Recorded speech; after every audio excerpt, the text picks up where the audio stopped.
ada 3 bagian yang bisa kita letakkan dalam konteks kita bertakbir, ya, untuk meletakkan tangan. Jadi yang pertama, begini, sudah diangkat. Pertama meletakkan ini, teman-teman sekalian, telapak yang ini di punggung yang kiri, telapak yang kanan di punggung yang kiri, begini. Ya, jelas ya? Satu. Kemudian yang kedua, ruslun ala rusgin. Ruslun ala rusgin. Ini, pergelangan ini, di pergelangan yang ini. Jadi mengangkat, ini, pergelangan ke sini. Jelas ya? Nah, tapi langsung ya, jangan diukur dulu, misalnya Allah. Nah, tidak ya. Jadi langsung, ya Allahu Akbar. Ini, ya. Nah, yang ketiga, sa'id. Sa'id itu di sini. Ya. Nggak sampai ke sini. Kalau sini mirfak. Ya, di sini. Nah, antara ini sampai dengan ke sini. Ya, jadi begini. Dilebihkan sedikit lah, paling gampang. Jadi telapak ini letakkan di sini. Paling gampang di sini. Dan nggak nyampe ke sini. Justru ini nanti ada riwayat mengatakan dikecam. Nabi tidak menyukai orang sholat dengan seperti orang sombong dalam bertakbir. Yang dimaksud sombong itu ada yang menafsirkan meletakkan telapaknya di siku begini. Ya, seperti ngawasin proyek kan begini. Itu ya, mendorin proyek gitu. Ini kan sedang menghadap Allah. Tetap di sini, 3 posisi. 1 di sini, 2 di sini, 3 agak lewat ke sini di sini. Ya, jadi silahkan pilih mana yang nyaman di sini atau di sini. Nanti hadisnya spesifik. Ini hadisnya sahih, ya. Nah, cuma nanti perbedaannya ketika sudah meletakkan seperti ini, letakkannya di mana? Ya, apakah tadi di bawah pusar yang disebutkan hadis riwayat Ali bin Abi Thalib, ya kan? Ataukah kemudian dari Taus, kan? Diletakkannya di dada. Dada itu sebelah mana? Apakah yang ini? Apakah yang ini? Gitu kan? Nah, itu yang kita lihat teman-teman sekalian. Kemudian yang bertakbir mengangkat tadi yang saya terangkan, diangkat dan diletakkan. Dan ini pertama kali di sini, begini, begini, atau begini. Maka riwayatnya di sini teman-teman sekalian agak luas sekali dan ada perbedaan pendapat di kalangan para ulama. Yang pertama, ada yang menyebutkan di sini di perut, dan ada yang di bawah perut yang tadi kita sampaikan. Ya, rata-rata di bawah perut yang riwayat Ali bin Abi Thalib tadi, Abu Hurairah, tapi sayang didoaifkan karena sanadnya. Ya, bukan karena matanya, tapi karena sanadnya. Tapi untuk kehati-hatian, status ini kemudian menjadi perluasan di kalangan para ulama, dan ada yang memilih untuk mengambil riwayat yang paling kuat. Ya, nanti kita lihat maknanya. Jadi ini yang pertama di sini. Ya. Yang kedua, teman-teman sekalian, di dada.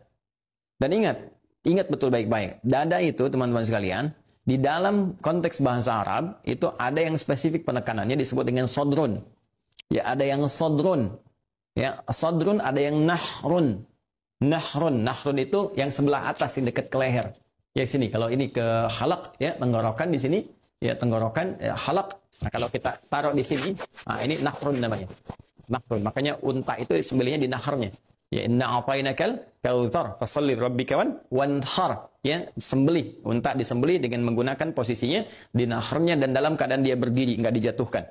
Ya. Sebaliknya sadrun itu letaknya teman-teman sekalian, ini ma bainan nahri wal batni, antara nahar di sini dengan perut di sini. Ya, jadi kalau untuk spesifik laki-laki kurang lebih di sinilah posisinya nih. Ya, ada rongga yang agak cengkuk kita ke dalam. Nah, di sini. Ya, jadi kalau kita takbir Allahu Akbar, letakkan di sini. Ya. Jelas ya? Nah, perempuan bisa di sini, bisa sedikit agak ke atas di sini. Ya. Baik, sedikit agak ke atas di sini. Jadi bukan di sini. Awas ya, bukan di sini, nahrum namanya kalau di sini. Kalau kita turunkan ke sini, sodron. Ini batas paling atasnya, sodron. Nah, batas paling pertengahannya pastinya di sini. Ya, ada rongga yang ada cengkuk di sini, antara perut dengan ke sini. Ya, ada rongga cengkuk di sini. Ya, nanti kita bisa letakkan di sini. Nah, ini namanya sodron. Jelas ya? Sodron. Nah, saya pribadi lebih memilih untuk menguatkan yang hadis riwayat yang di sodron ini. Karena lebih dekat ke pemaknaan hikmahnya. Ke esensinya. Nah, apa pasalnya, apa penyebabnya? Perhatikan baik-baik. Kalau kita kaitkan dengan hadis-hadis terkait dengan praktek sholat, secara keseluruhan, konteks umumnya dalam rangka bertakbir, kita akan temukan. Perhatikan baik-baik. Bukankah Nabi memberikan isyarat kepada kita bahwa saat seseorang mulai bertakbir, setan itu mulai menggoda, memberikan was-was kan? Dan setannya namanya khanzib, gitu kan? Khanzib, gini. Ada yang menyebut khanzib, ada yang menyebut khanzib. Dia ini ini ya. Yang selalu memberikan was-was kepada kita, mengingatkan sesuatu di luar konteks sholat. Ya Allahu Akbar, ingat handphone, ingat ini, ingat itu, ingat mobil, ingat jemuran belum diangkat. Ini nih oknumnya. Ini oknumnya, ini kita perlu taklukkan. Sedangkan dia, setan itu kan fungsinya memberikan was-was. Dan was-was itu ditanamkan ke dalam kolbu, ke dalam jiwa kita, ke hati kita. Nah, ya, di dalam kolbu ini ada nafas, teman-teman sekalian. Jiwa, yang dimaksud jiwa itu nafas. Ya. Nafas. Jadi nafas ini nanti punya 2 unsur lagi, yang paling kecil kayak atom persis deh. Ya, ada atom itu kan ada proton, ada neutron dan sebagainya. Ya. Jadi kalau di atom tubuh kita itu nafas namanya. Di sini ada positif, seperti atom positif disebut dengan takwa. Ya, ada negatif. Ya, negatif disebut dengan fujur. Tuh, ini rumusnya di Quran surah 91 Asy-Syams ayat 7 sampai 10. Wa nafsin wa ma sawaha fa'alhamaha fujuraha wa taqwaha. Nah, ini karena ini saling berlawanan, ini baik, ya ini yang negatif, ya cenderung kepada hal yang kontradiktif dengan ini sehingga selalu bergejolak. Sehingga di tubuh kita tuh suka ada gejolak dalam jiwa kita. Ya, gejolak. Kadang-kadang mau sholat Allahu Akbar. Ah, sekarang, apakah sekarang atau nanti ya? Atau ini kerjakan ini dulu atau jawab handphone dulu dan sebagainya. Nah, itu pergolakan ini. Sesuatu yang bergolak disebut dengan kolbu secara cepat. Ya, makanya ini nafas tempatnya disebut dengan kolbu. Tempatnya nafas disebut kolbu. Jadi kalau kita detilkan, dalam nafas ada takwa, ada fujur. Kemudian di nafas di tempatnya ada di kolbu, tempat besarnya. Kolbu ini tempatnya ada di sodron. Ya, sodron. Nah, di dada, kan?